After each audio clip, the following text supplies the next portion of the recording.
Assalamualaikum warahmatullahi wabarakatuh. Assalamualaikum. Nama saya Azmi Rozali. Tadi pagi hadir, subuh kemarin hadir di Masjid Masya Rahman, Ustaz. Saya di khutbah tadi menangkap Ustadz memberi stigma tertentu negatif kepada para pesantren hafiz, adik-adik kita yang sedang berjuang untuk menghafal Al-Quran saat ini, Ustaz. Oke.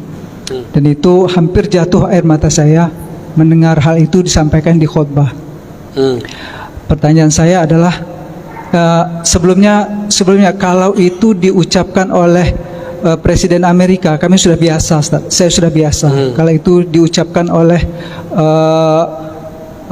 kaum buzzer yang membenci Islam, kami juga sudah biasa, Ustaz. Ini yang sekarang yang ngomong saya. Tapi kalau gitu kan? sekarang yang bicara itu, Ustaz, memang agak hampir jatuh air mata saya, Ustaz, mendengar itu. Jadi, kenapa Bapak jatuh air matanya? Apa saya menyerang orang rumah tahfiz? Iya, Ustaz. Bapak salah paham. Dari khutbah itu yang saya tangkap, itu Ustadz memberi stigma negatif kepada para kelompok hafiz Al-Quran. Terima kasih. Assalamualaikum warahmatullahi wabarakatuh.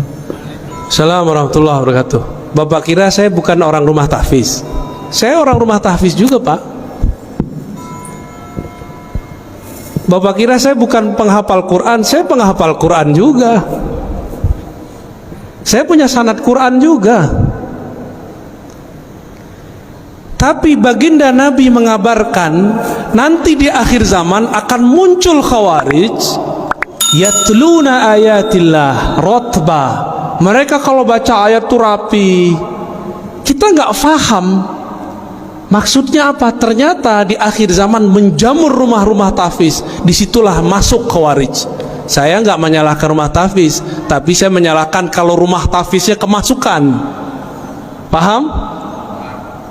Dari 2008 saya membersamai rumah tahfiz di Pamulang, di Ciputat, di sono.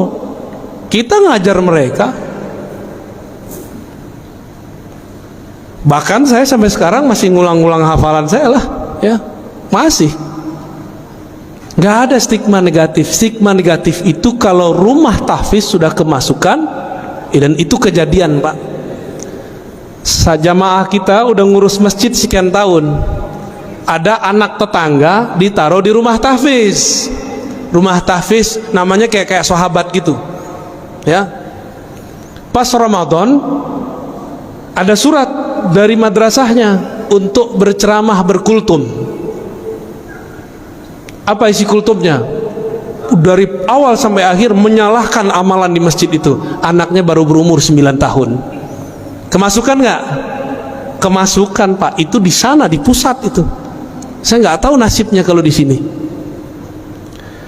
Maka supaya tidak kemasukan, tolong orang-orang sekitar atau praktisi tahfiz bersanad dalam Al-Quran, bukan hanya sanad bacaan, tapi juga sanad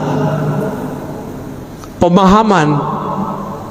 Jadi stigma negatif kita kepada orang yang menyusup kepada rumah tahfiz, bukan rumah tahfiznya. Saya mau tanya, Pak, dari dulu negeri ini sudah ada belum pesantren tahfiz? Bapak jujur, sekarang yang buka rumah tahfiz, hafiz gak? Jujur aja, Pak. Hafiz gak? Rentan gak kemasukan? Itu maksud saya, paham? Kenapa kita kalau mau mengirim anak kita tahfiz nggak dikirim ke pesantren tahfiz?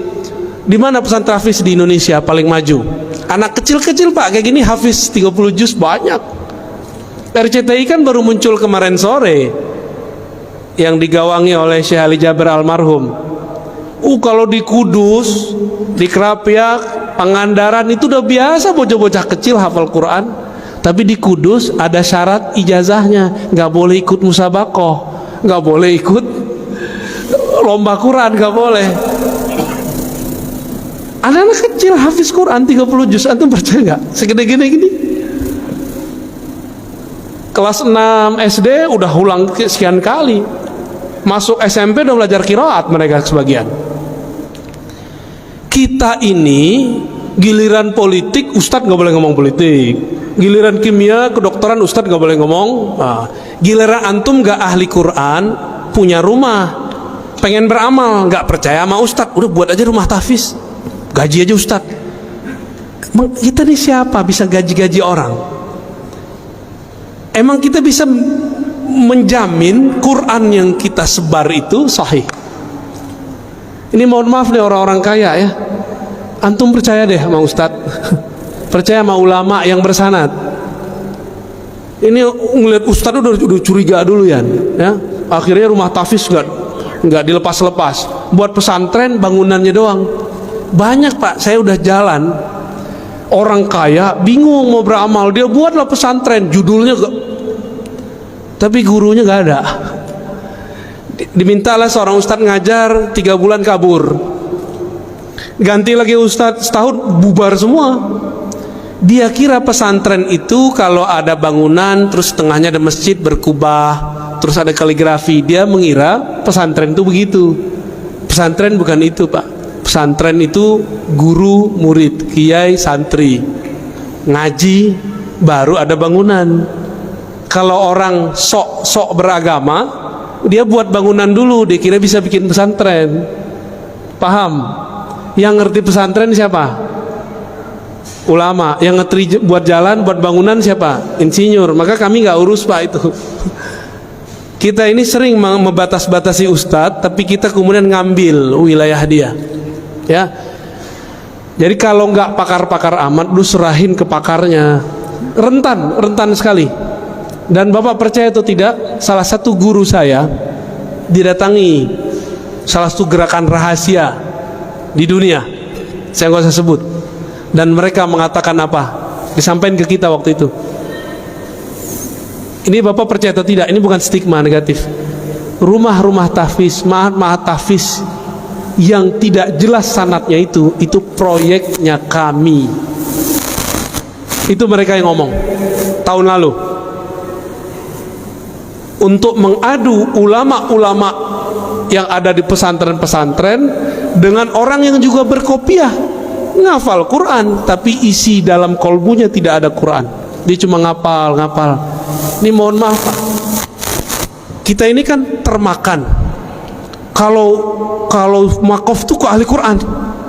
Ahli Quran itu ada yang pakarnya hafalan, ada yang pakarnya tafsir, ada ahli Quran pakarnya di hadis, ada ahli Quran pakarnya di fikih, ada ahli Quran pakarnya di tasawuf. Itu semua ahli Quran, bukan yang cuma tamatan Quran pak, hafal tahfiz, enggak.